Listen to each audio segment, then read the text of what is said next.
what is going on with people? Oh, that looks kind of cool. Just the one light in the background looks kind of cool. I actually closed the shades in my apartment to not let sunlight in, and that made a pretty big difference. What's going on, everybody?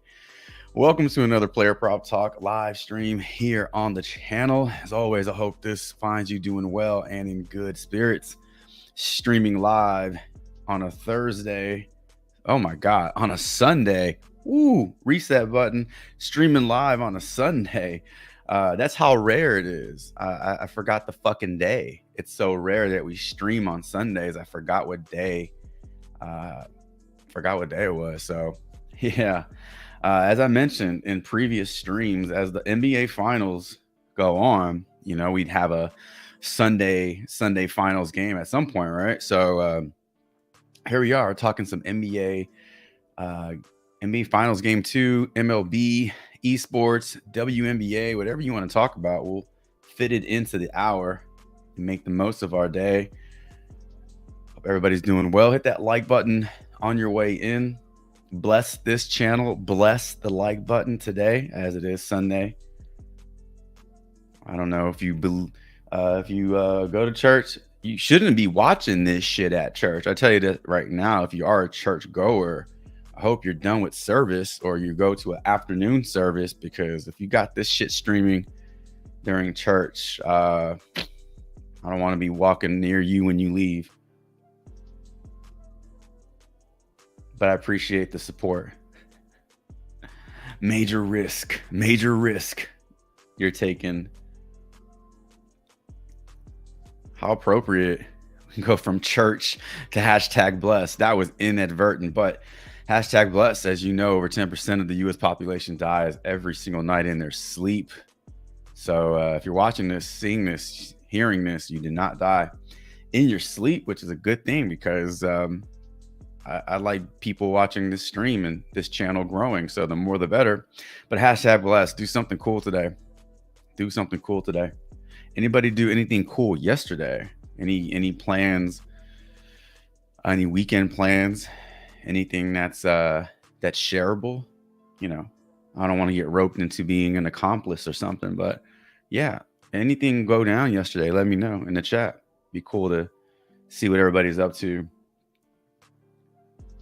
as we move on to today's attitude. Yesterday, attitude, we talked about this, not letting other people dictate or just shape your attitude for the worst, I guess. So always in charge of that attitude. Sounds cliche, but be surprised how many people don't even think about this shit.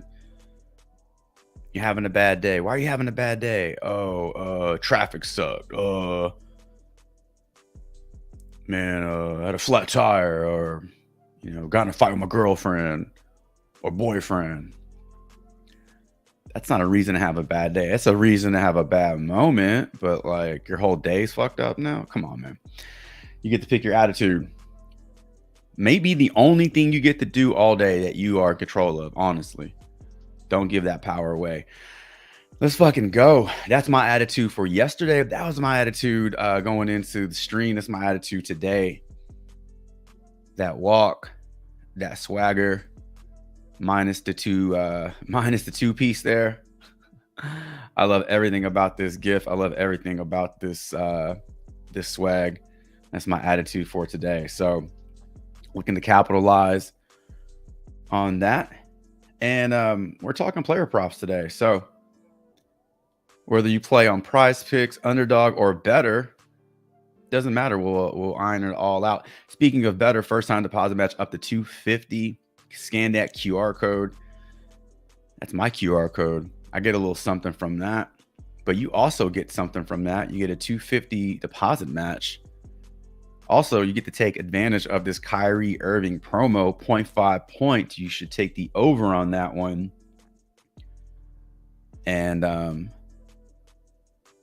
yeah, just build your bankroll just like that. So you could deposit your $250 on Better, get a $250 deposit match in Better Bucks, and then take $5 of your account, put it on this Kyrie Irving promo and try to 3x, 2x your money, and right off the bat, you're building bankroll. It's really that easy.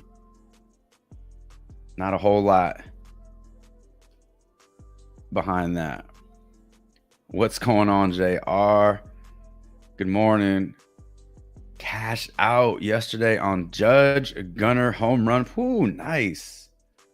Where'd you play that? FanDuel? Nice.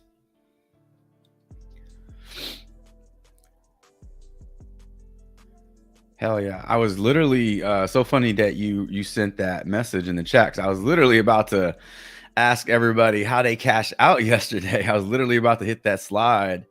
But yeah, who cashed out yesterday? How much did you cash out? Where did you cash out? Who cashed you out? Throw it in the chat. DK had a deposit match and some bonus bets. Oh, nice. That's very nice. I almost cashed out on an 8-pick on Underdog. I was one play away. Who was the bitch that that cost me the 8-pick? You bitch. I kind of want to put a segment together with that gif of Denzel Washington in Training Day. I'm putting cases on all you bitches for every play that doesn't hit and that cost you a slip. I'm putting cases on all you bitches. Teoscar Hernandez was my son of a bitch. He had 3 hits, runs, and RBIs yesterday. I took the lower on 2. 2's a lot. I mean, honestly, they're not always. 2 is a big number. You don't think about it, but outside of him, I went 7 of 8 in this damn slip. So close. So close. So JR had a much better day. Congrats. That's a nice I'm assuming it was a nice cash out. No $5, $8 cash out there, right? Maybe add a couple zeros to that. Nice. Jonas said I cashed out for 100 back-to-back 4-mans. Nice. Congrats. Hell yeah. All right, let's go, ladies and gentlemen. Shameless plug for the Discord. 3 ways to get into the Discord. 10-day pass, $9.99 a day. I've already shared 6 slips, 10 picks, 6 slips, 5 slips, 3 underdog, 2 prize picks, 1 better, 6, yeah. And BETR actually has a couple promos going on today, not just the Kyrie, but they have a promo on Tatum's PRA. They have a promo on Luka's PRA. It's not 0.5. It's just discounted. I think Luka's at 49.5. They discounted him down to 44. And then Tatum is discounted down to 37 from 40 something. I actually like the over on Jason Tatum's fantasy points. We talked a little bit about game 2s for him yesterday, but we could talk about that again today. 10-day pass, $9.99, $1 a day, $19.99 for the month. If you're a former member of the Discord, the free player prop Discord, you do get a 10% up to 15% off your monthly. That's reoccurring, not just 1 month, but as long as you're a member, you can receive that discount, or you just pay it off full year. Knock it out, save 20% over in the player prop Discord. Link to the Discord is in the stream. Should work. Sometimes I put the link in there and it expires after 7 days, but this one I took the expiration off of it, so it should be evergreen. That's it. Let's roll. Let's roll. Let's transition over into the PrizePicks dashboard, and let's pull up the dashboard. Let's start talking some plays for today, whether we're talking NBA, whether we're talking MLB, WNBA, PGA, esports, whatever you want. We'll throw it in the chat. We'll get it all going. props.cash is what we use to break everything down here. So thanks 25 is the promo code. Thanks 25 get you 25% off your first month. All right, let's see. Jonah says PJ Washington over 12.5 points. Check his head-to-head. You'll know why. I'm going back to Bregman, Reynolds, and Vaughn on their over hits, runs, and RBIs. And then JR says Green over 0.5 threes. So,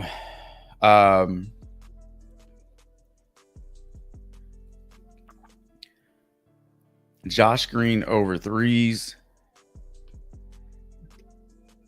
There's another role player on Dallas that is in, depending on where you're playing them. So Jaden Hardy's point prop on underdog is 3.5. His point prop on better is 4.5.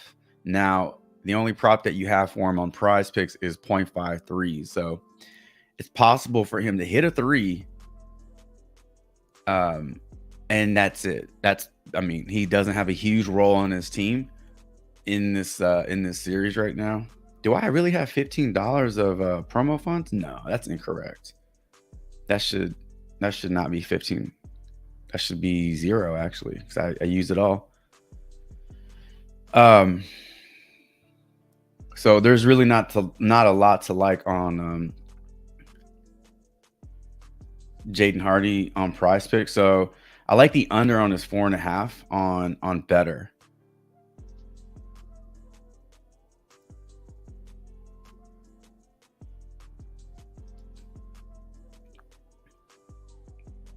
I mean, aside from that game against Minnesota, where he had a kind of an outlier game. I mean, 0-1-1. Most games he does not go over 1-3 made. So he has to find different ways to score. He can, but 4.5 to me is just a big difference between 3.5. Anytime you get a number like that, you look to take the under, especially if you have another site that's giving you a lower line. PJ Washington points.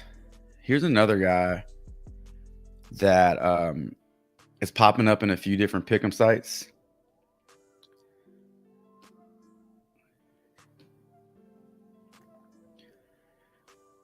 We talked about his PRA at 18.5. I locked that in 4 or 5 days ago. It is bumped up to 19.5. However, his damn oatmeal. His fantasy score at 24.5 on PrizePicks. No, I don't like it at 24.5. You can play it if you want, but I don't like it at 24.5. I'm trying to log into my better account right now. Damn it. No, I don't like it at 24.5, but better has it at 21.5. God damn. I'm just hitting the wrong button and it's starting to piss me off. Now, better will log you out of your account after I don't know how many minutes of being inactive. So it is kind of cool that they're very secure about their accounts, but it also is a little annoying to have to continuously enter all your account information. 21.5 points for PJ Washington is really low. That's a 3 fantasy point discrepancy, and it is just too low for me to not take the over on. It's not popping on any optimizer. It's not popping on I don't know. I didn't see it pop anywhere. It's just something that caught my eye, and when I saw that PrizePicks had it at 24.5, I thought, why not take a shot on that one? So PJ Washington's fantasy points, 21.5. Played on better, but the reason I'm bringing up his fantasy points is we're talking about his real points, and obviously real points contribute to fantasy points. So that's how you can really leverage a player on different pick'em sites where you may not like his fantasy score on PrizePicks. You may just like his points. He gets you 13 points. I mean, he's 75% of the way to his fantasy score on better. So that's a good one there. And then we'll also check his head-to-head.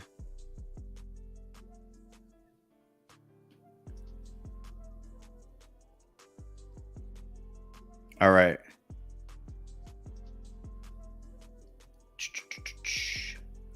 Reynolds, Vaughn on their hits, runs, and RBIs. Appreciate y'all being here on a Sunday. I don't expect to have a whole lot of viewers today just because it's Sunday, it's a weekend, family plans and whatnot. But yeah, if you're able to jump on for just a few minutes, appreciate it. Cold ass coffee. All right. Reynolds. First game starts in 45 minutes. That is a noon start time. So plenty of time for these guys to get over their hangovers and whatnot from all their nefarious activity the night before. Looking at the over on Brian Reynolds. Oh, man. I almost called him Mo Vaughn. I don't know if y'all remember Mo Vaughn. Not Rick Vaughn. Rick Vaughn's also iconic. No, Mo Vaughn. I don't know if he's considered a Red Sox great. He was a Red Sox good, I guess. All right. Let's skip our ass on over to the WNBA. There are a few plays that I did like. I don't know if they're still on the board. All the more reason to get into the Discord where I get my plays out really early in the day. Try to avoid all those line movements. Stewart's points got bumped up from 19.5 to 20.5. That's not what I was looking at though. Rebounds.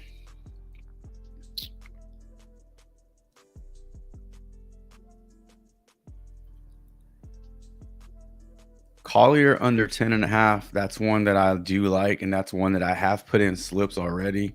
And then Diggins Smith under hers. So not that we're gonna put this in a slip, all these plays in a slip, but just, you know, that is 6 plays that you could throw in a slip. We're gonna break these down. Green, Washington, Reynolds, Vaughn, Collier, and Skylar Diggins Smith. Super Kaleida, what's up? Good morning. Appreciate you being here. Says, I don't know, you looked at this pick before, but Kyrie first quarter points, he's at 4.5. That was a pick that we were taking the under on heavily in the OKC series. They were just doing a really good job of just slowing him down. He did go over the last game, I believe. But we can definitely look at that one. We can definitely look at his first quarter points while we're taking a look at Green in Washington. So let's do it, ladies and gentlemen. Let's head on over to props.cash. Let's start breaking these plays down. Let's get as many in as we can. And let's get our Sunday going. Hope everybody's having a good Sunday.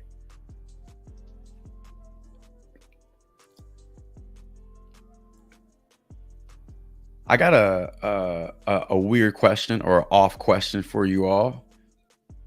During the live streams, would y'all prefer to have background music a little louder? Does it matter?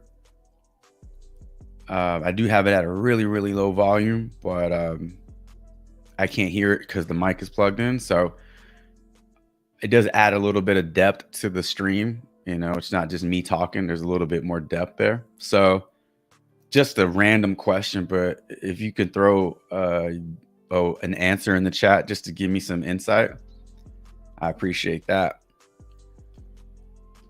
All right, what game are we going to talk about? I guess we'll talk about Dallas and Boston, being it's the only game left in the whole damn NBA.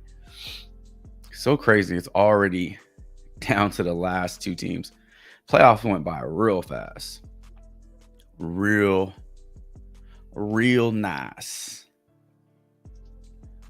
4.5 points are his PrizePicks point prop line. 6.5. I don't know where you would play. Play the under on that shit. If you're playing the over on his 4.5.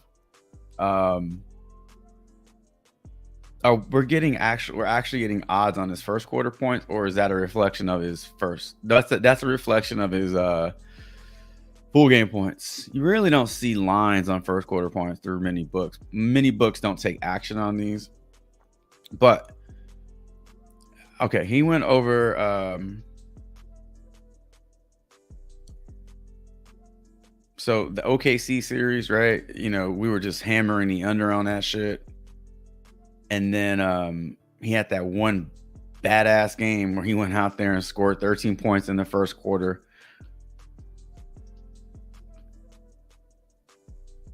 Right? This is the entirety, all the playoffs, okay? He's gone over this line in 2 games. And when he went over it, it didn't matter if his line was at 4.5 or 6.5. He was crushing it. So when Kyrie Irving goes over first quarter points, it's not even a sweat, right? You know he's going to go over. Most of the time he's in at 4. That's his cutoff, you know. That's his curfew, 4. So I don't remember if the question was, or the prop was over. Oh, you took the under on it. Okay. All right, cool. Thanks, Jonah. Anybody else? Just curious. Oh, Devin. Perfect. All right, cool.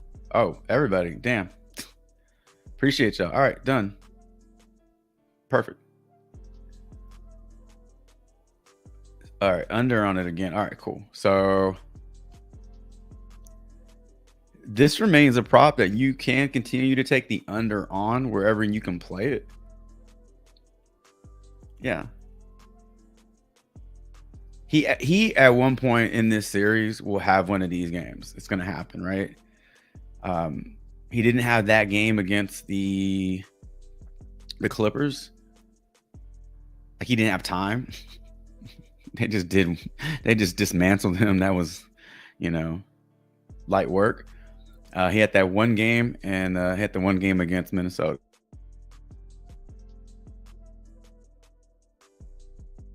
About 7-8 points in that first quarter. But yeah, while it's on the board, you can take the under on that one. All right, let's move into PJ Washington's points, 12.5 for the full game points for PJ. And then we'll also look at his fantasy score. I'll tell you why I was liking those. Aside of the line difference. So PJ Washington is projected to go over this line. First of all, you're getting favorable numbers on 1, 2, 3, 4 books. BetMGM loves it at 11.5. But when you see a line like 11.5 and you get minus 150, that's telling you that 13 points is probably closer to what those odds are giving you versus 12. So at 12.5, you're going to see a much lower line to the under. But remember, at minus 150, that's not just an over. That's an over and then some.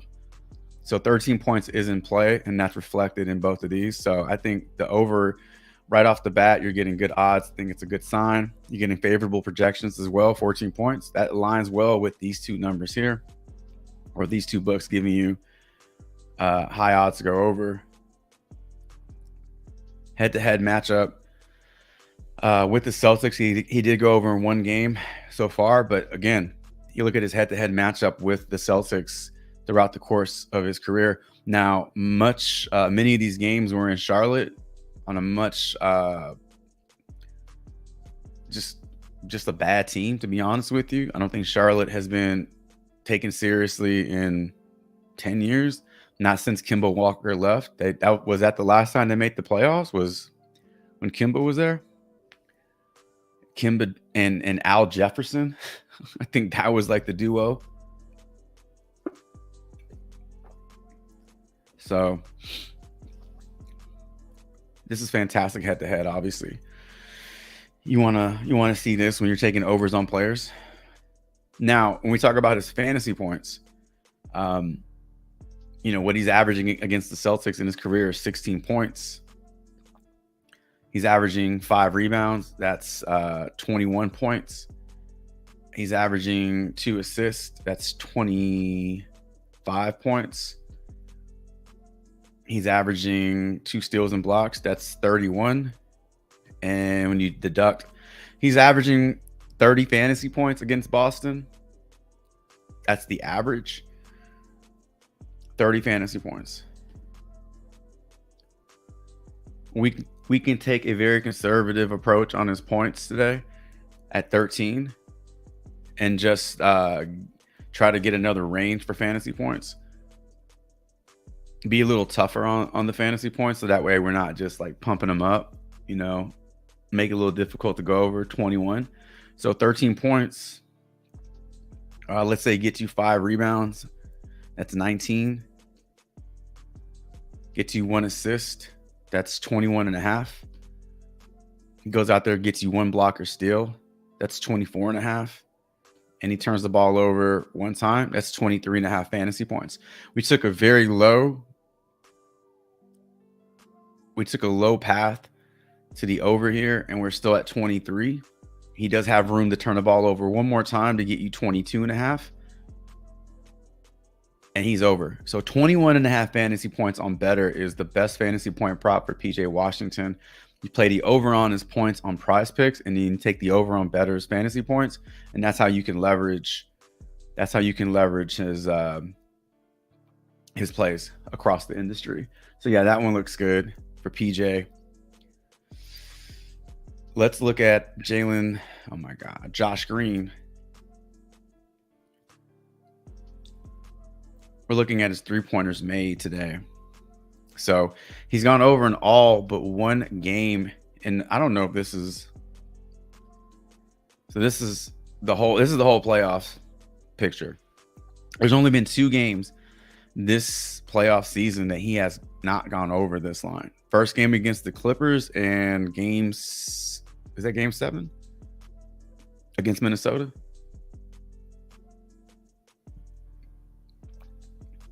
Game 6? 6. Game 6. Game 6? Game 5.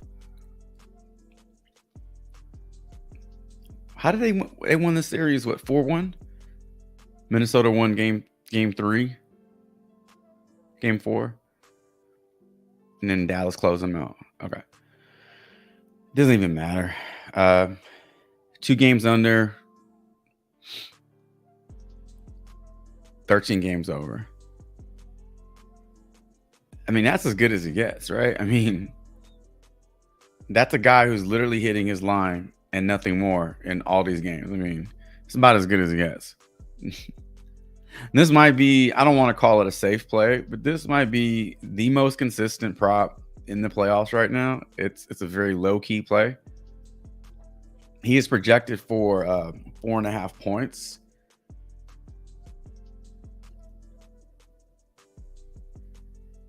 If you can find his rebounds and assist prop somewhere at 2.5, that to me is a good value.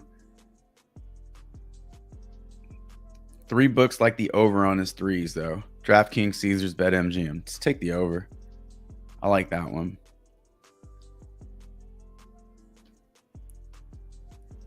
All right, Jaden Hardy, not as consistent, but the volume is a little heavier. He's hitting, 2, 3 threes in a few of these games. He's projected for 1-3. However, the odds are on the under all 3 of these books. And then when you look at his points, he's projected for 7 points today. So like I said, you want to take the over 3.5 on underdog. It's there. And then I took the under on 4.5 on I took the under 4.5 on BETR, just because the line difference. So it doesn't go over.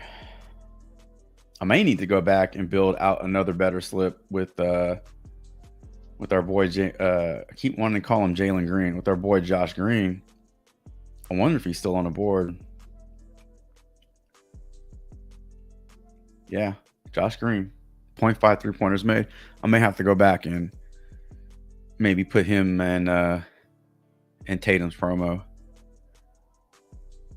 All right. Let's look at WNBA. Let's look at Collier's rebounds, and then we'll look at Diggin Smith under assist.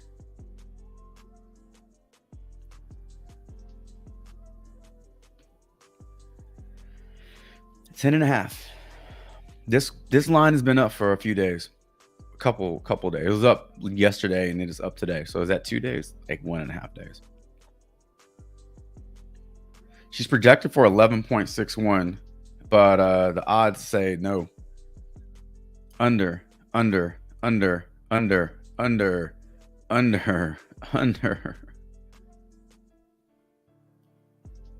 She has gone over this line in 70% of her last 10, 80% of her last 5. However, numbers versus the Seattle Lynx, no, Minnesota Lynx, Seattle Storm, not so good. She's gotten close on 2 games, and then she has gone under in 4. Got that over first game they played this year, but followed it up a few days later with an under. So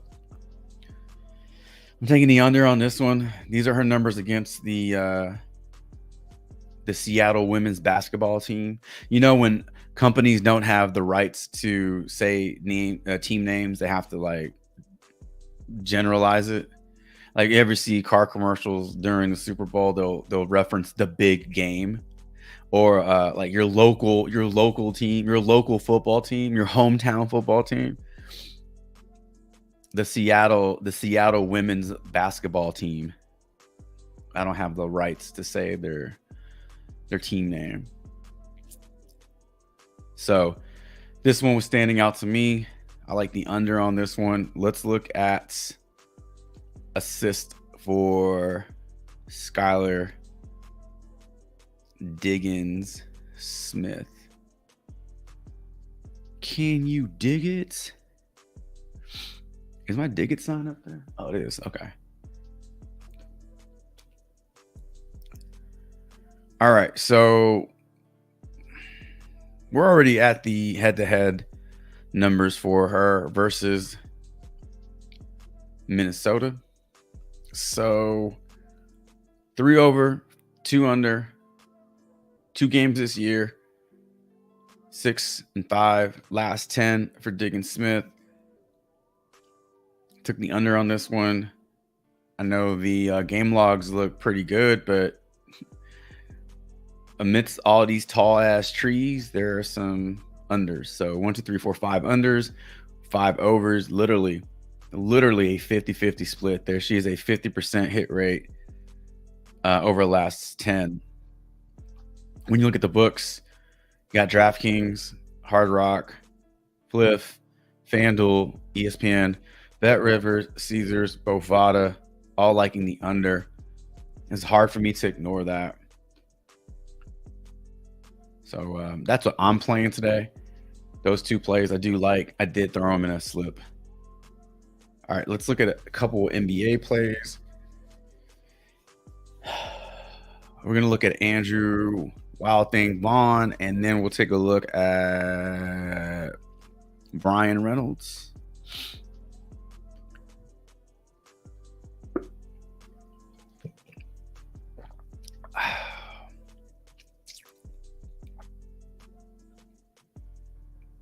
I need to go by game. Way too many options with the hits, runs, and RBIs. Not like WNBA when there's only 1 game on the slate. You can just literally scroll through and find the player's name. Not when there's fucking 20 games on the slate. You got 130 players in there. Trying to scroll through is going to take forever. So Brian Reynolds, he's not taking forever to get cooking in these games. 5 straight overs. Minimal he's hit is 2, max is 4. You expand that out to the last 10 games. He has a 60% hit rate. Today, he is projected to go over this line once again with 1.85 hits, runs, and RBIs. It's going to come by way of a hit.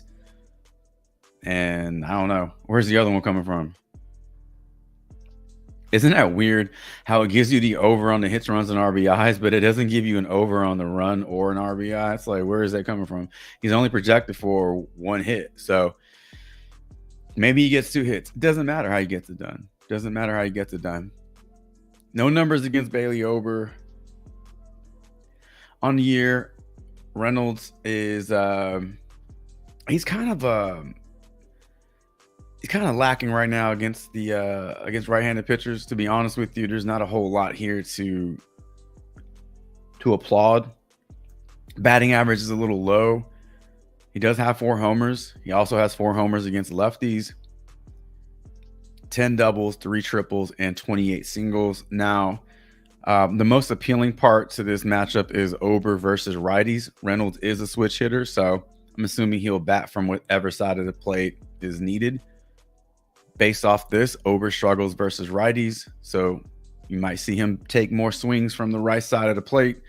Ober's already allowed 8 homers and 8 doubles, 1 triple, 17 singles. Struggling a little bit, right? BVP, not a lot of BVP going on to look at. So matchup is good, odds are good, and then we got this streak of 5 consecutive games. So yeah, we definitely think that one's in play. Taking a look at Andrew Vaughn. Again, another 5-game hit streak. 3 is the minimum, 5 is the max, 6 over his last 10. The identical percentages for these two guys, just doing it in different ways. He's also projected for 1.8 hits, runs, and RBIs, 0.9 hits right there. Only 2 books taking action on this over is DraftKings and BetMGM. Odds are not as in favor of the over as we saw with Reynolds, but 2 books that like the over. I mean, can't argue with that. That's pretty good. His numbers versus Zach Kelly are non-existent. BVP non-existent, but versus right-handed pitching, Andrew Vaughn bringing in a pretty low batting average, 27% strikeout rate, and 7% walk rate. So on the year, so this is like an all or nothing type of thing here, right? Batting average is low, but the power is there. 14 extra base hits, 5 of those being home runs. His average is up versus lefties, but only because I would say the plate appearances are down. Being a power swing or being a power hitter doesn't necessarily help you in terms of hits, runs, and RBIs, because you know you can swing hard and miss. You're looking for volume here. However, if he gets a hold of one, that home run gets you over. If there's somebody on base and he gets a hold of one, driving in an RBI becomes a little easier, right? So I love the doubles here, because if there is a runner on first, they're probably scoring. If they're on second, they're definitely scoring. And again, if he just hits a home run, then it's pretty much over. So the batting average is low, the power is there. Kelly versus right-handed bats. Now the numbers look really impressive, but the plate appearances are really low. So that's what's helping this average stay low. Only 40 plate appearances versus righties. 1 homer, 1 double, and 3 singles. Yo, the White Sox last week against the Brewers, they put it on. They put it on that ass last week, and the White Sox are in a good spot today. So that one makes sense to me. And you would just, want to keep riding the hot hand here. Production has been strong. All right, so if you wanted to create a slip using these plays that we just talked about, you can. Green over 3s, Washington over points, Reynolds over hits, runs, and RBIs, Andrew Vaughn over hits, runs, and RBIs. You have Nafisa Collier under her rebounds, and you have Skylar Diggins-Smith under assist, and that'll round out the first 6. Luka has a demon on underdog for a triple-double, and he's had at least 3 the last 2 series. I think he definitely has a better game in game 2. I mean, his points were there. The real shocker was the assists. The assists were non-existent. I mean, his points were there. His rebounds were there. He got the double-double. He never had a chance at the triple double. I mean, 1 assist. They bumped Jaylen Brown's points from 22.5 to 23.5 today. Managed to get the 22 line on underdog.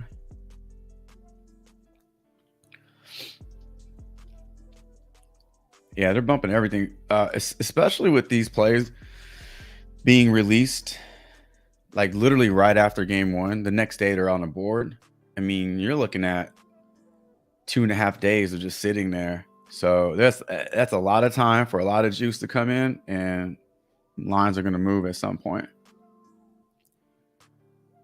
Yeah, Boston does hate Kyrie. Literally every possession, they're just booing him. He's so positive though. In that after the first quarter, and I don't know what sideline reporter was out there, and she asked him, he's like, yeah, they're at home, they're hitting shots, yeah, you know. He's just like, whatever, it's fucking basketball, man. It's like, hey, some of these questions are so stupid, you know, they're just dumbass questions, and the way they handle them is it's so like just so nonchalant. Like, hey, we've been here before, it's all good. Obviously they can't say that because it's not interesting. I'm sure their coach asked to say something along the lines of this. So those interviews are so scripted. Except with Joe Mazzulla, his ass is, I think they got to him a little bit. I think the league maybe fined him or threatened to fine him because his answers were really Popovich like. And you can see the tension between the reporter. They were very nervous, and now he's giving them a little bit more detail, just enough to not get fined, a la Marshawn Lynch. But those interviews are so stupid. Let's see here. Sean Kemp 40. What's up, my man? Can you check a Riley and Ozuna hits, runs, and RBIs? Yeah.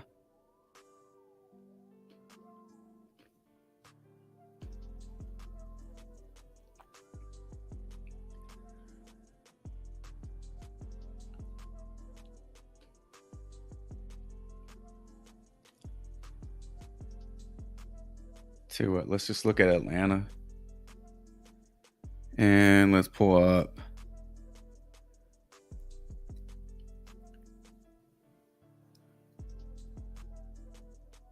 Oh, they nerfed it.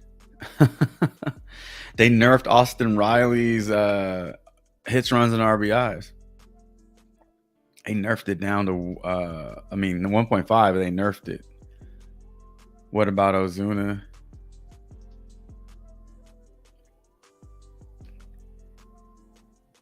Yeah, wow, 2.5.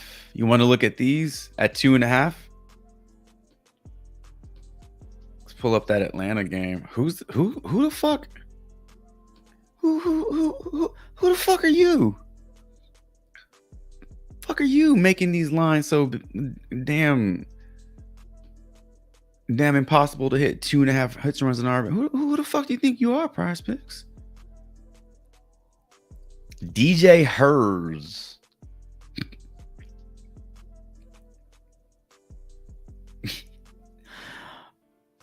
That is the dumbest name I've seen, and I don't know why that shit's making me laugh, but it just sounds dumb. It literally sounds like a bad DJ name. Like, give it up for DJ Hers on the ones and twos. Sounds like a bad DJ name, and then it just sounds like a really bad name. I mean, what does the DJ stand for?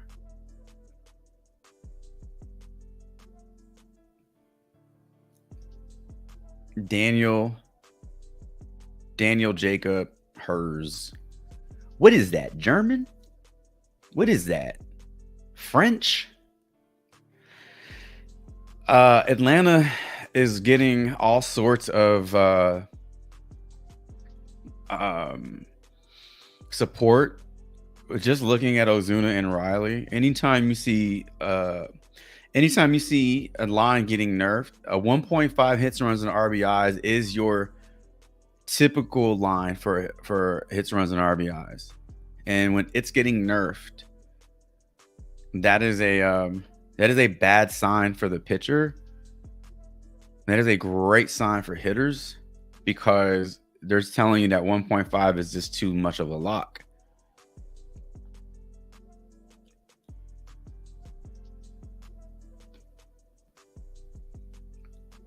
I don't assume Atlanta has any history against this pitcher, because there's literally no game logs for him but that one. So there's nothing much to look at there. Their numbers against lefties, and this guy, whoever this person is, may not even be in for the full. I don't know. Is this going to be a pitcher by committee situation, like a bullpen day for the Nationals? Is this guy going out there and he's pitching 6 innings? I don't know. So numbers against lefties, this is all we can look at, is numbers versus the split. Okay, so righty versus lefty matchup: 3 homers, 5 doubles, 2 triples, 24 singles. DJ Hers has 18 plate appearances versus righties. He's gotten fucking rocked, man. 353 batting average, 1 homer, 2 doubles, 3 singles. In 3 plate appearances, he has a 500 batting average just with a single. I mean, it feels like the books are just expecting the Braves to tee off on this person.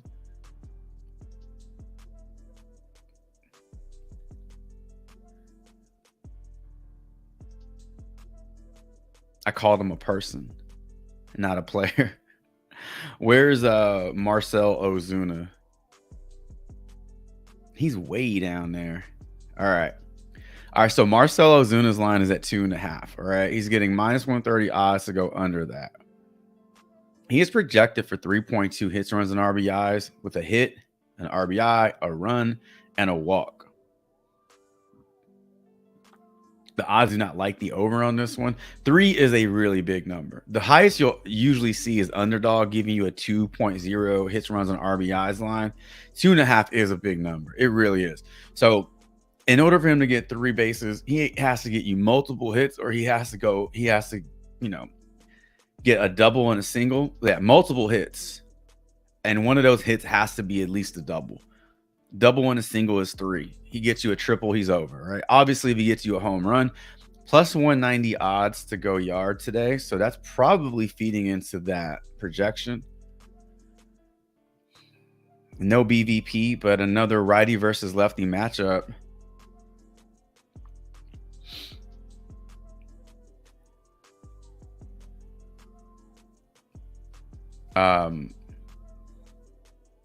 Yeah, so Ozuna versus right-handed pitchers or left-handed pitchers like Hers, averages there, power is a little down. It doesn't mean he can't get it or won't get it, but that number is coming against right-handed pitching. And then you got Hers versus lefties. What are some of these other player props for the Braves looking like?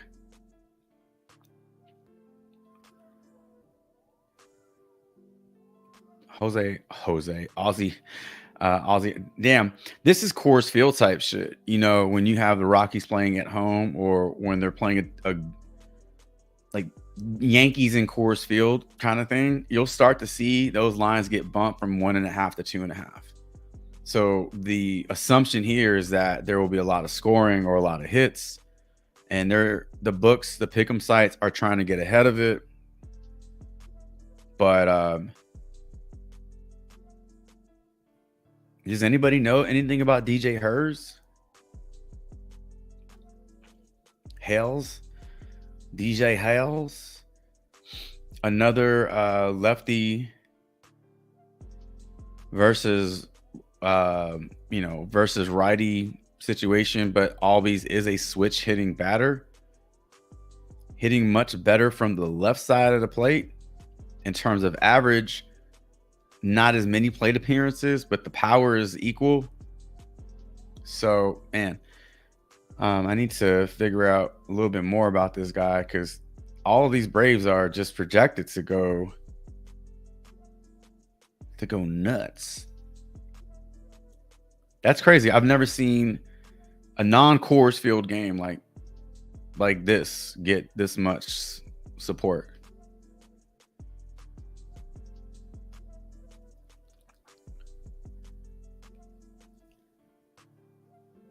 Let's see.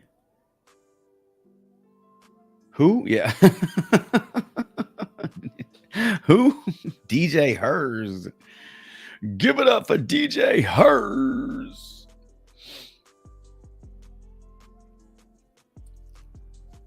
All right. Bonner's threes were it. Maddie Segrist.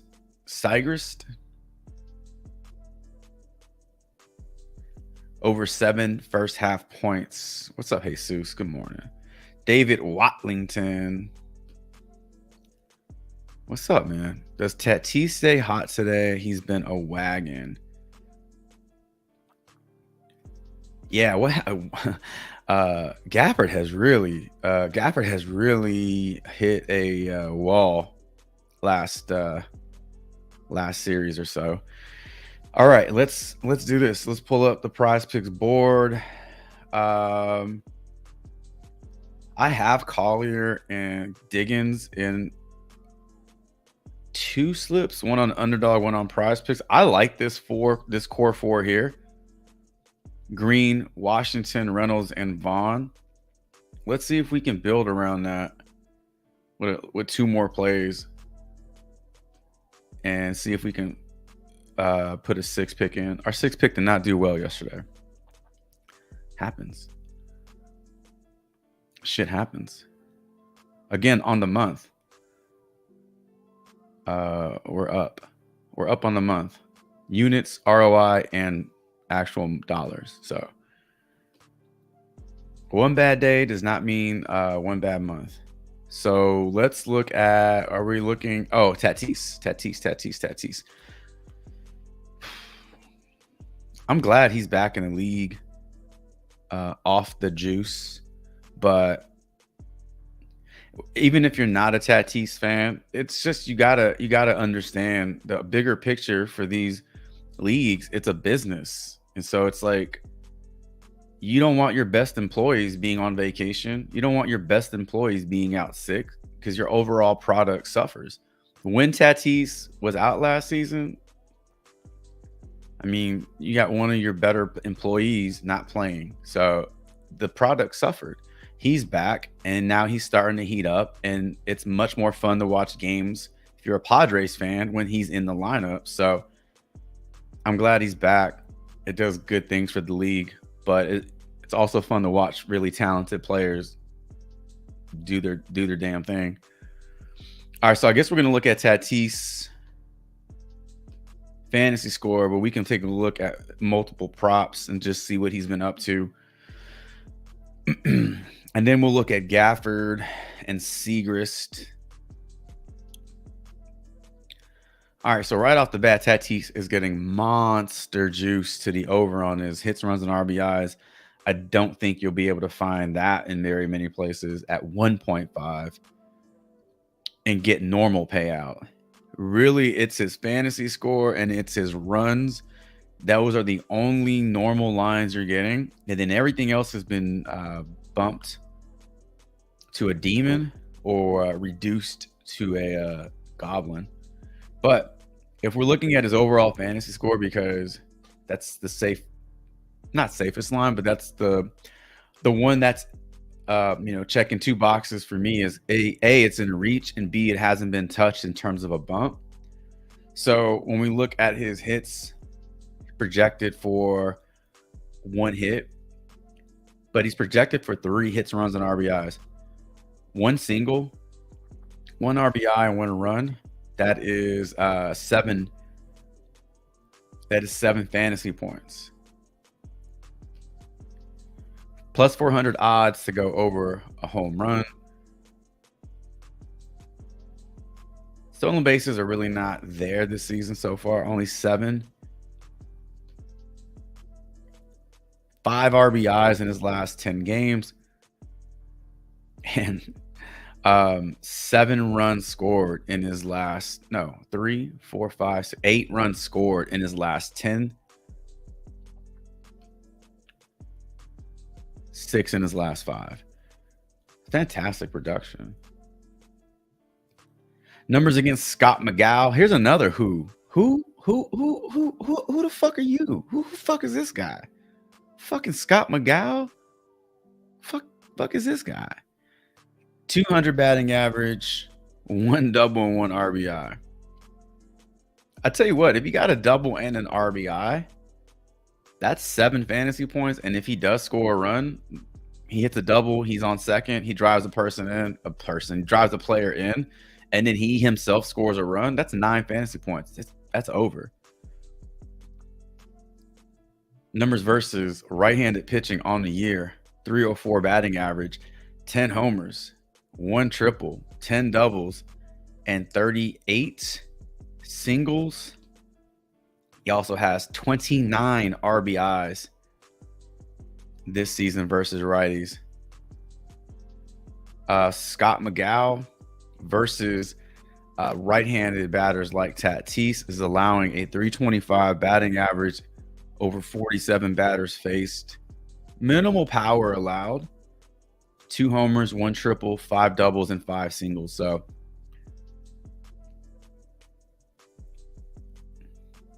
I don't think this guy is striking the fear of God in anybody. So it's a good matchup for Tatis, though his 5 plate appearances, which is probably just one game, maybe 2 games, but possible he got 5 at-bats in the same game. You know, an RBI double in a game is pretty strong. Did he score a run that game? We don't know. So let's say we go one time through the lineup and say Tatis gets on with a single. That's 3 points. Okay. Damn, 60% strikeout rate. So let's say he gets on with a single, okay? But he doesn't score a run. That's 3 points. We get down to the bottom of this lineup, and if this lineup, does produce something, and you wrap it around, okay? So one of these dudes gets on base. Maybe 2 guys get on base, all right? Here comes Luis Ariz. He gets on base. Tatis comes up with 2 runners on. Now you have to pitch differently against Tatis because you can't go at him. You're trying to protect the runs, and you're also trying to not get fucking knocked around for a home run. So you pitch differently to this guy here. You got 2 runners on. You're probably not going to walk Tatis and load the bases for Profar, Cronenworth. Just not going to put yourself in that position. So you're going to have to pitch to Tatis with runners on. This is where the RBI opportunity comes in. He already has 3 points. He hits an RBI single. There's 5. There's 8 points. He scores a run. There's 10. There's many ways this can go down, but it is kind of cool when you see the bottom of the lineup performing, especially when you have a guy batting at the top, because all it does is puts runners on base for him to do his thing. So you just keep riding this wagon, but it is important to understand why you're playing a player prop and understand what goes into taking the over. So I think that one's in a good spot. All right, I think we're going to look at Maddie Segrist. Maddie Segrist. Yeah, I had it right. Appreciate y'all being here on a Sunday. Don't typically stream on Sundays, but here we are. All right, we want to go over first half points of 7. I believe there's 7 on PrizePicks. This is what she's done over her last 10 games. She has a 67% hit rate, but more importantly than that, she has not gone under in 7 straight games. She has gone over in 6 straight, giving you a 100% hit rate over her last 5. Numbers versus the Bahonix Mercury. Is Griner back today? Griner's back, right? 9 points the last time they played. I don't know if Griner being back today impacts these numbers, but it is something to mention. Something else you can do is just take what she's projected for on the game and divide it by 2. That's not always the best way to do it, but just to get an idea or like a base for her line. You can also look to her second half numbers over her last 10 and see where that production is favoring. It seems to be favoring the first half, where she's getting a lot more consistency and just better results. You can see the drop off here in the second half. So I guess if you're going to attack anything, it'll be her first half points. You want to go for her full game points. That is also in play, but with the drop off in the second half, you got to really hope that she gets it going in the first half, because it doesn't look like she's making up ground in the second half. So maybe you just want to go with her first half points. All right, let's look at Daniel Gafford. Want to go under his points? I think that was the question in the chat.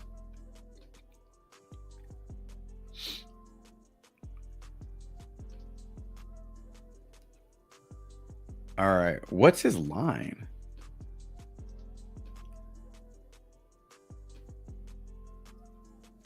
Where's your stash? 7.5 points.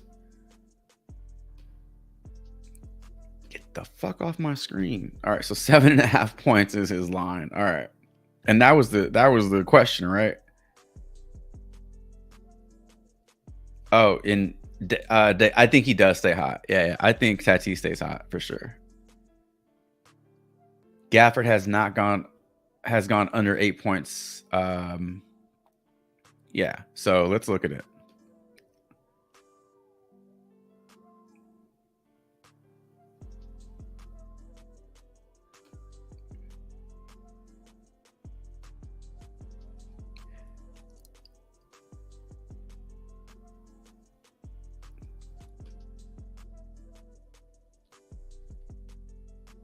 Why did I think he was having bad games? I misspoke. I said that he was hitting a wall in the last series. Nothing like that at all. I apologize. I don't know who I was thinking about. I really don't.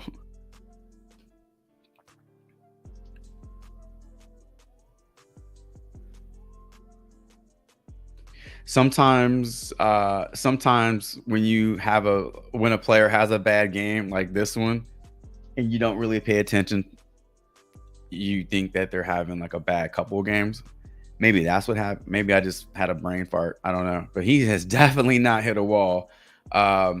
He has not gone under 8 points, but one time. Now, his numbers against Boston aren't great, but the sample size is really small. And again, this isn't even relevant because you're looking at games where he was a part of that Washington Wizards team. I almost forgot their name. Just one game against Boston, and it's a playoff game, and it happened 2 days ago, so it's relevant. It's recent. Whereas you're looking at a game back in 2022 where he didn't score any points. It's like, okay, was he even starting? So yeah, Gafford under points, probably not the way to go. Although the odds say under 8.5, and you got 3 books. This is one of those stats also that the mathematics say the under is in play, but the actual game logs, the actual production says otherwise. And it's just one of those plays where if you've already hitched your horses to that wagon, you just keep riding it, right? So you got the under, you've been losing on this shit for the entirety of the playoffs. But you just keep playing, because at some point he will, but at some point isn't really winning it anymore. You're losing so much that you would have to reel off another 6, 7 games of him going under for you to break even.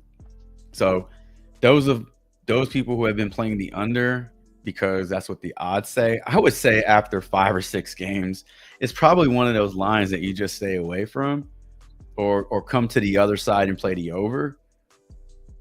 We talk about players like that. You know, Ohtani is one of those players. Acuna is one of those players, like when they get hot and it gets increasingly more difficult for them to go over fantasy points. When you see their fantasy points at 10.5, 11.5 for a baseball hitter fantasy score, that is really high. Of course, the odds are going to say under because that's something that doesn't happen often, but 12 straight games of overs says differently. It's either a play you stay away from or you play the over on it because this is what's really happening. There is no guesswork here. This is 9 out of last 10. So projected for 9 points. Again, you ride the over on this one because this is what the streak is, or you say, no, he's going to finally go under. Honestly, to me, I feel like if you're playing the under on this one, there are just better plays for you to take the under on, to be honest. If his line was 9.5, 10.5, if the lines were increasing as he was producing, then you would say, okay, this guy is not a 10-point per game type of guy. I'm going to take the under on it. That one makes more sense. But 7.5 points is really low. His minutes are down. So maybe this has, you know, it's hard to score when your minutes are on the low. Foul trouble. Foul trouble has been a problem for him. But that last game, first game of the finals, he did not get into foul trouble. So there was really there's really nothing he did to limit his minutes. That was just the rotation that Jason Kidd went with. So I'm sure that has something to do with the under, the odds going for the under. But to get 8 points, 11 points in 20 minutes or less is pretty strong. So there's another one.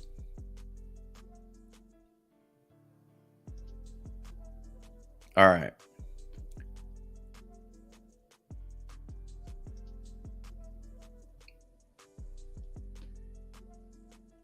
Now, this is a pretty Mavericks heavy slip here.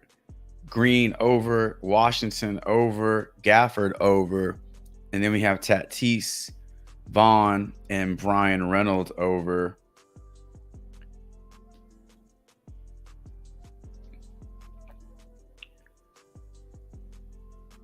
I read it wrong at first. Yeah, I read it wrong at first, but I also just assumed that he was having a bad playoff. I don't know why. He definitely is not having a bad playoffs. I'm gonna go ahead and play this slip. I'm gonna go ahead and play this slip, this 6 pick right here. I guess this can be like a community build.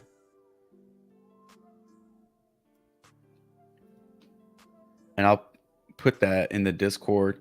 But if you're watching this in real time, just if you're gonna tail this, just play it off the screen. Just play it off the screen, or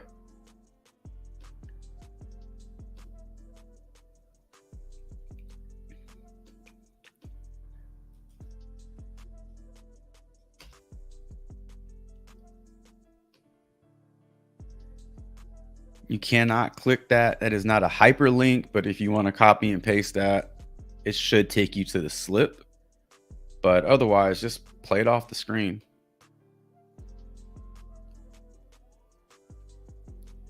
Let's see, Jaylen Brown under 29.5 PRA. Judge fantasy props at 8.5 instead of 9.5, probably because he's going against Gossman. Didn't Gossman just pitch? He's pitching again? Is there like 2 of them? There's twins? Seriously, didn't he just pitch?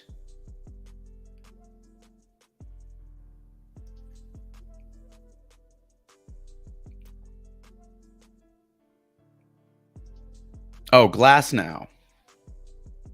Yeah. Glass now strikeouts were at 7.5, and they've been bumped down to 7. So juice coming into the under on that one. Oh, I missed a lot up here. Sorry. Hold on, guys and gals. Yeah, Sean, I don't the Braves are in a really tough or in a really good spot versus this DJ Hers character, but man, they've juiced their props up so high that I don't know if I want to take the over on those. I wouldn't take the under on them just because there's a reason they're being bumped. It might be a game just to stay away from, but yeah, we looked at Ozuna, we looked at Riley, even Ozzy Albies. All those lines are bumped up.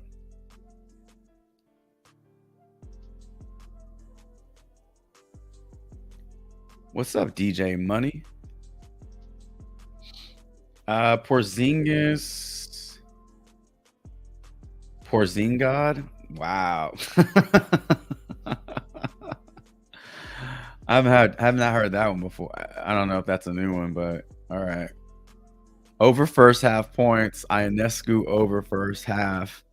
Bregman over fantasy, and Judge over hits, runs, and RBIs. Glass now. Yeah. Mr. Moosros. What's up? Good morning. Yeah, Glass now. I was confused. I'm like, Gossman just pitched. Didn't he have like 10 strikeouts too?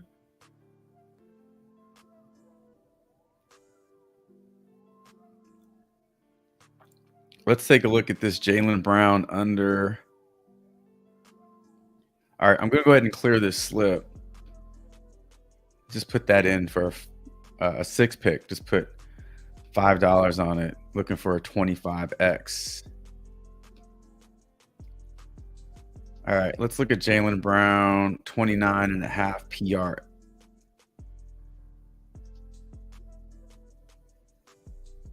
There you go.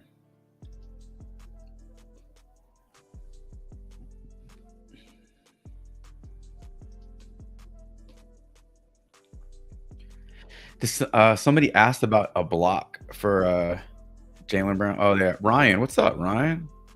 Armendariz over 0.5 blocks. Let's take a look. Over. Yeah, over. So one of these can only be in your slip. If you want to go with both of them, you got to put them in different slips because you cannot play multiple players. Multiple props from the same player.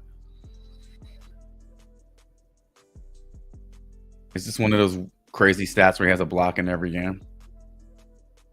Almost. He's averaging over a block. All right. Anybody check out the specials tab? Today's special. Oh, let's see. Plum and Tatum? I do like Tatum's fantasy points. Oh, that's one we can talk about. Tatum's fantasy points.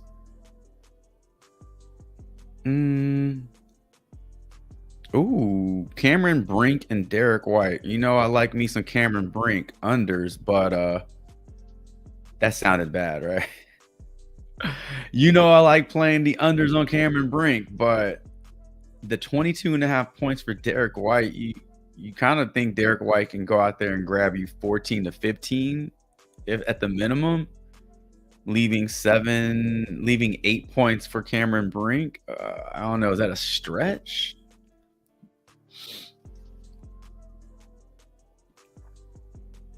I don't know. Any of these stand out? Any of these special tabs stand out for y'all?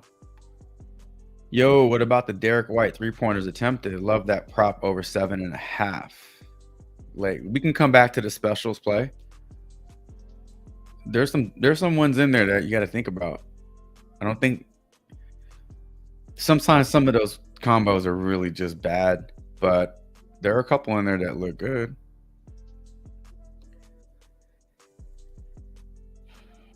All right.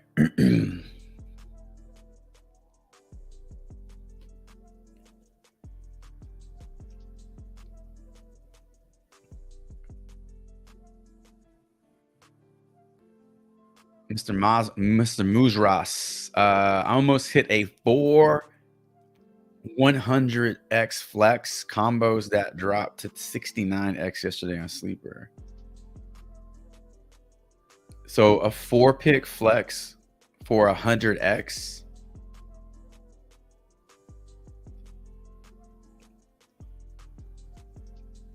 But did you cash it? Did you cash a flex? So you didn't have to get all of them, right? What did you end up cashing? Like partial cash? Oh, I got you. Damn. Son of a. Oh, you got something. Nice, man. Nice. Who messed it up for you? Was it Teoscar Hernandez? That bitch. Putting cases on all these bitches. I'm gonna do it. I'm gonna create a part to the stream. I know we had our turds of the day, but every time I get one player that chalks my slip, that prevents me from like one of these major cash days. The first line that comes in my head is Denzel Washington saying, "I'm putting cases on all you bitches."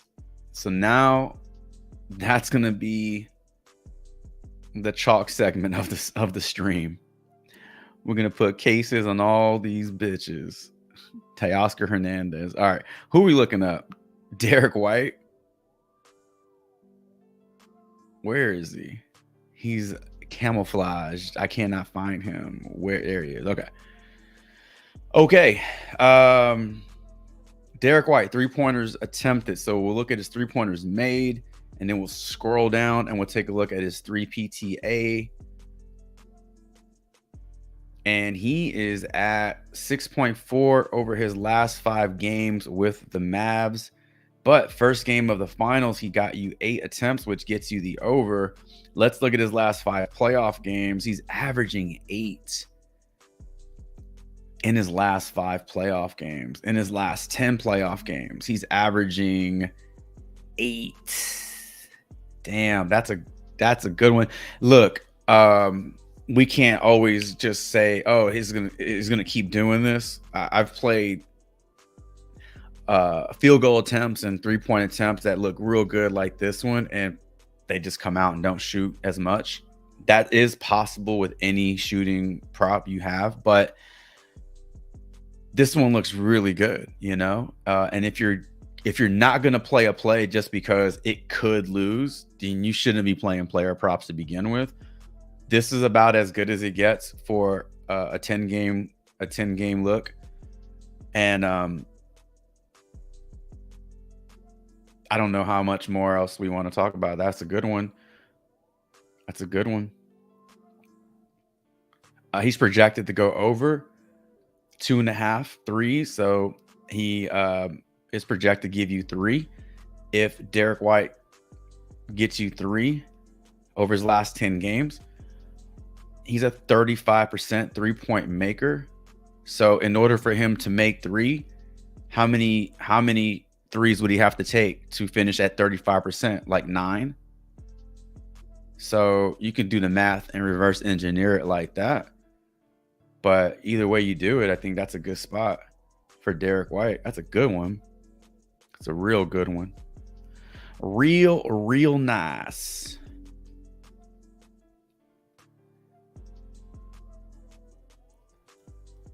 What was your total cash? That's fucking great, man. Jurickson Profar, that bitch. Hell, man, that's a hell of a good day.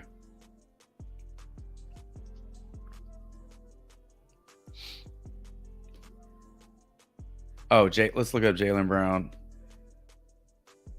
I got kind of enamored with that Derek White prop. It's like, damn, it's a lot of consistency. All right, Jaylen Brown over 29.5 PRA. He has gone over this in 60% of his last 5-10 playoff games, and he has a 60% hit rate versus the Mavs. He needs 30 to get you the over on this one. He's projected for 31. The odds at 29.5, you're getting odds in favor of the under. Oops. You're getting odds in favor of the under on this one. 3 out of his last 5 matchups with the Mavericks, but playoff games, 60%. 60%.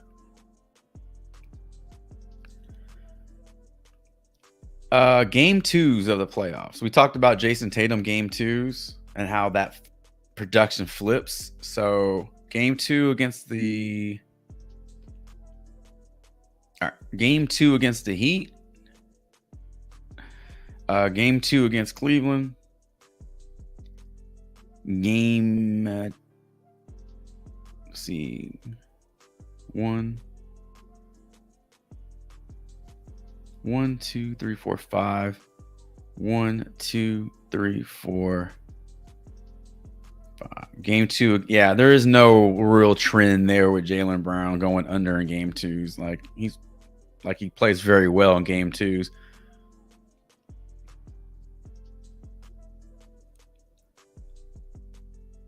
Over block. One of those volatile props that you can't really project. It's a hustle play. It's hard, to project a block. I mean, unless you're just like Wembanyama, but his blocks are at 4.5, 5.5, right? So, Jaylen Brown's getting his blocks on hustle plays,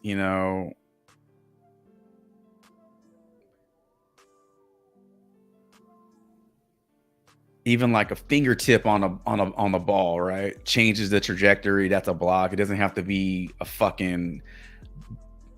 shot knocked into the third row of the crowd there. So, I mean, basically any interference on a shot is a block shot. So 3 in his last game, first game of the finals. He has 7 versus the Mavs. When we look at the last 10 playoff games, he has gone over this in 60%. He's literally averaging 5, 6, 7, 8. He has 8 blocks in 10 games. And then he's averaging over a block in his last 5. Though the odds are not in favor of this one, it's very rare that you see odds in favor of the over on the block shot at, for a player who typically is not a big shot blocker. Not very many books taking action on this one, but there's your projection at 0.91, and he's projected for 2 blocks and steals. So he's stealing this shit out the ball.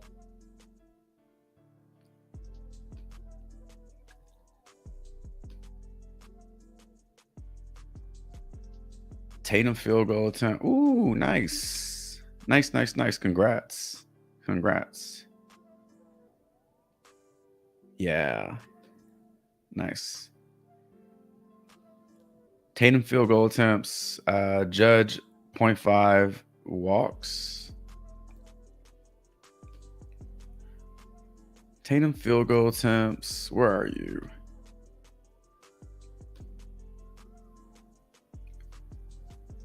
Man, how close was he to getting this? And he only had 16 points last game. 16 points. He shot 18 times. So the reason I think that's important to know is he doesn't need to go for 40, The volume is there. Even on games where he doesn't score a ton of points, the volume is there. I mean, he barely, is that 16 or 18? That's 18. The volume is there. So it's crazy to think that he did not have a huge scoring night, but that volume is still there.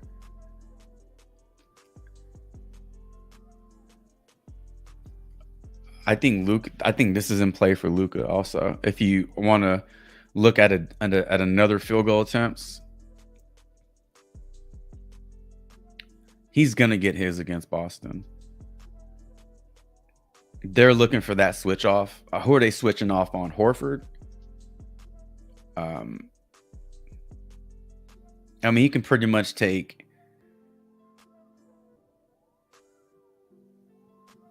I think he could pretty much take anybody off the dribble. Like if they're looking to switch off, then it's going to be Horford. I think they're targeting Horford or maybe even Porzingis. If Porzingis is in drop, I mean, Jesus Christ, man. Like you just give Luka like 6 inches of space. He's hitting threes. I mean, I think he's going to get his against the Celtics. So I think this is also in play. The field goal attempts.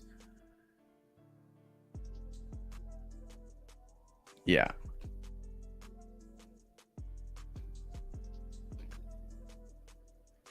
This is a very unique slip that we're kind of building out here. Obviously, we got to take one of these Jaylen Brown plays out. I would keep the block in, look at White and these 3 field goal attempts. We can actually play this as a slip. And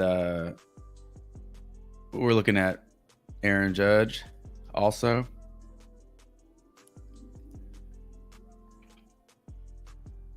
You want to play as walks? It's a goblin on PrizePicks. Probably not a goblin on sleeper though, right?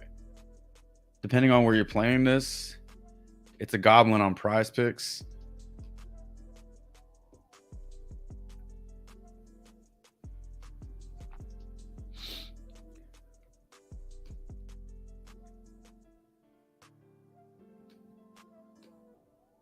Has this game started already?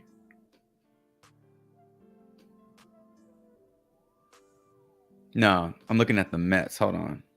My bad. That's a crime against humanity, right? Mistaking the Yankees for the Mets. Probably get your throat slashed doing some shit like that. My bad.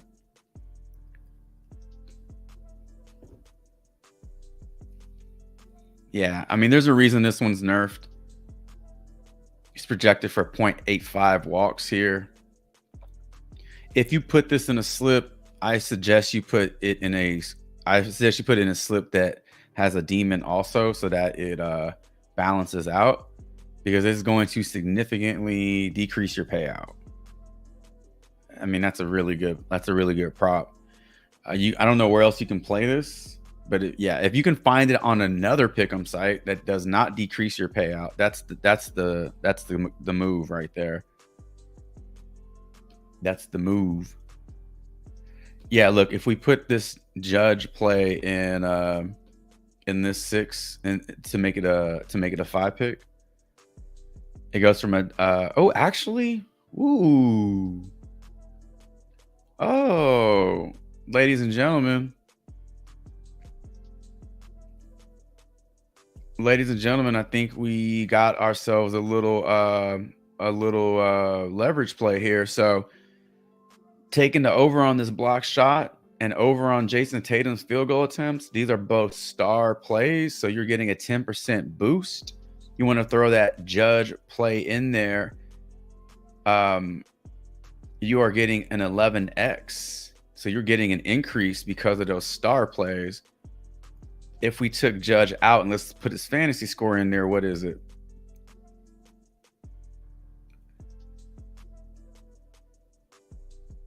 Oh, come on. So it's still an 11x. It does not benefit you to put a normal line in there. So you can go goblin play in here. Get your pay. Now, it does. All of these have to hit. You have to go perfect to get the 11x. So just remember that. Otherwise, this is a 10x. It's a 10x. That's a good one. I'm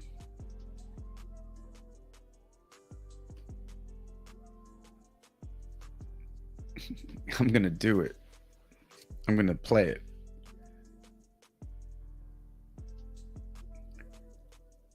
I honestly didn't know that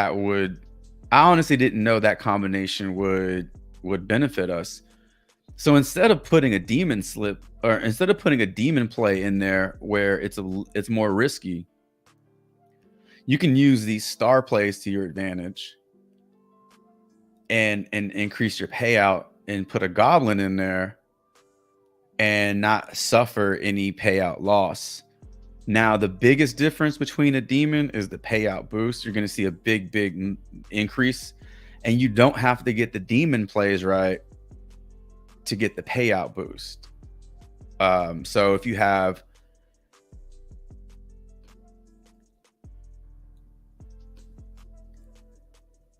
look,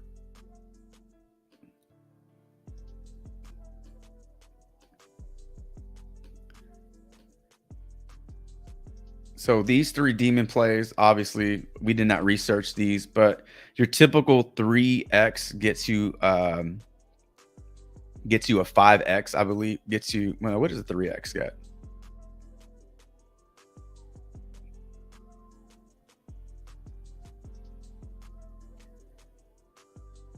What does a 3x get us on PrizePicks?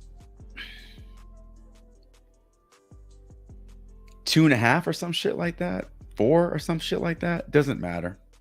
Doesn't matter. You're getting a 14x on these 3 plays. If you got 2 of them, right, you're still getting a 1.75 payout. So that is a slight increase. So you don't have to get all 3 right. However,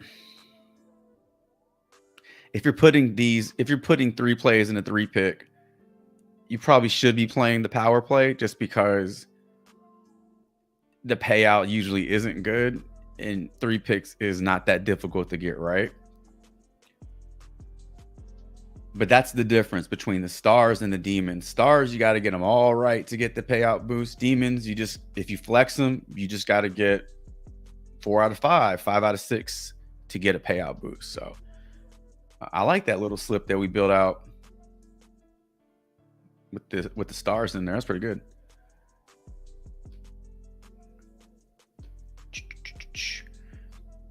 I'm scared to pitch the judge. Yeah. I'm glad that he's taking these walks. He's not like chasing bad pitches and shit. Winker's singles been hitting too. Some goblins have different payout multiple. That's why. Nice. All right, so we actually built out 2 slips today on the stream. If you're just joining the stream, we're about ready to get out of here. Appreciate y'all being here. Hit the like button on your way out. If you did not hit the like button on your way in, put the link in the chat for the first slip that we built out. So just scroll up until you see that link from me. And then if you just missed this slip, now this slip is a little weird, but I really like these plays. Jaylen Brown over block shot. Derek White over 7.5 threes attempted, not made, attempted. If you're going over 7.5 threes made for Derek White, just take the over on his fantasy score, take the over on his demon, everything, but attempted. Jason Tatum over 19.5 field goals attempted. I'm going over Luka 24.5 field goals attempted. And then we like this Judge over 0.5 walks. Even with the Goblin play, it is not a nerf payout because these 2 star plays. So we're looking for 8 attempts from White, 20 attempts from Tatum, 25 from Luka, 1 walk from Judge, and 1 block shot from Jaylen Brown. So that is that was the second slip that we built out on the stream. And I'll copy and paste. If you just want to, you can copy and paste that. It's not a hyperlink. You can't click it though. In 2 picks, Arias hit paid 2x, Arias single paid 2.5. So the Judge walk is close to 3x. Yeah. If we went, let's build this back out without star plays.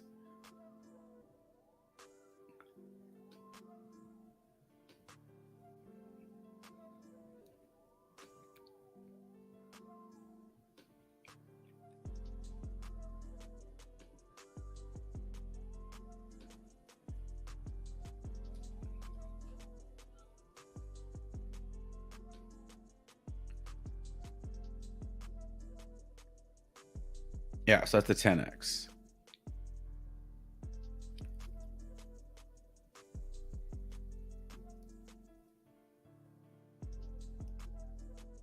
So even with the judge play in there, it's a 10x. It's interesting that it's not nerfing.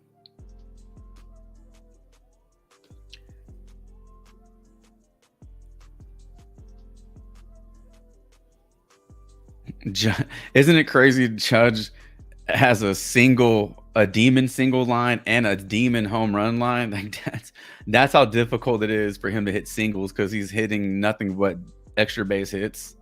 So it's like he can have 20 fantasy points and not hit a single. That's really, really possible. Playing Judge's single prop in a slip gets you an extra 6x. Playing his home run prop in a slip gets you 7x. There's only a 1x difference between a single and a home run. That should tell you just how he's getting his points. He's not just racking up a bunch of singles to get over fantasy points.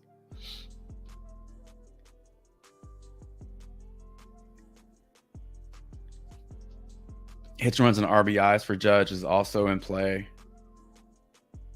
Give you 10x.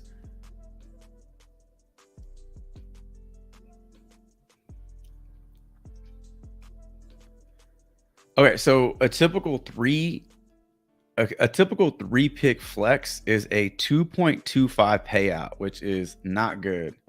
All right, which is why you will go power play on just a normal 3 pick, because it pays you a 5x. If you're gonna play 3 picks, just play them on underdog, where they give you a 6x payout. That's the best payout in the industry. So just 3 non-demon plays gives you a 2.25x.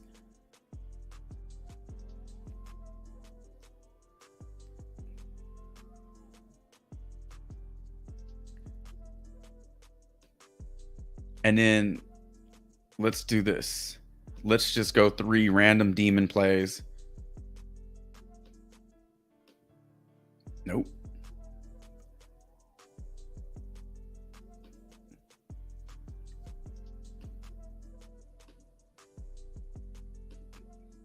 And bam. So we went from a 2.25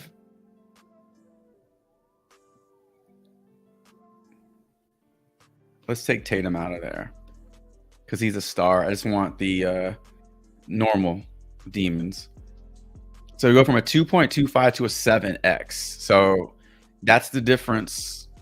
And then if you only got 2 out of 3 right, that's your payout. So I feel like if you're playing 3 picks, you should be trying to load up and getting those bigger payouts.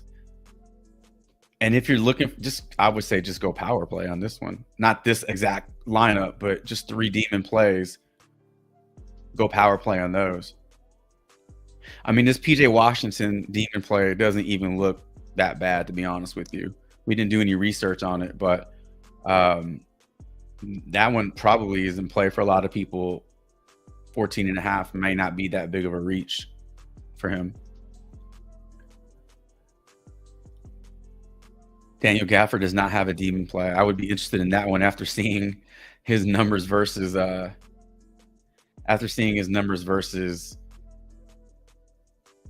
Celtics. If we wanted to go maybe a little safer, but just something with a little bit more upside, we keep that demon prop in there for Washington, and then if you put Tatum and Derek White in there for a 3 pick, it's not a huge payout boost. Not a huge payout boost, but it is a little bit. But if you went with the power play, that to me could be something in play. We already like these. and you're just going to take a little bit of a risk on PJ Washington's points and hope he gets you 15. But that to me would be worth playing a 3-pick power. You don't have to go crazy on it. If you put 5 on it, that's 38. If you put 10 on it, 77. So forth and so forth. So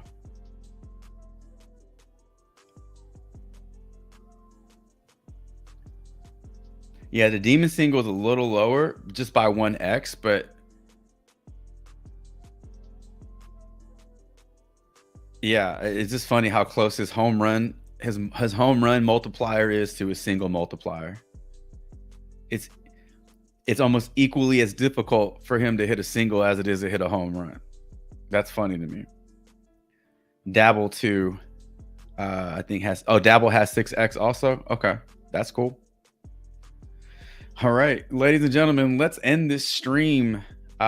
We built out 2 slips. We kind of built out a 3rd slip. I mean, if you want to play this in a slip, we're just kind of fucking around here, you know, putting together 3 picks, just kind of going over the payout differences. But I mean, anything over that 6x is really good value. And we got a demon play in there that isn't, honestly, it's not that far-fetched to think that Washington can go out there and get you 15. So if you don't like the Washington demon play, just put another demon play in there. Just, you know, find another one that you like, that you think has bigger upside, and play that. But this shows you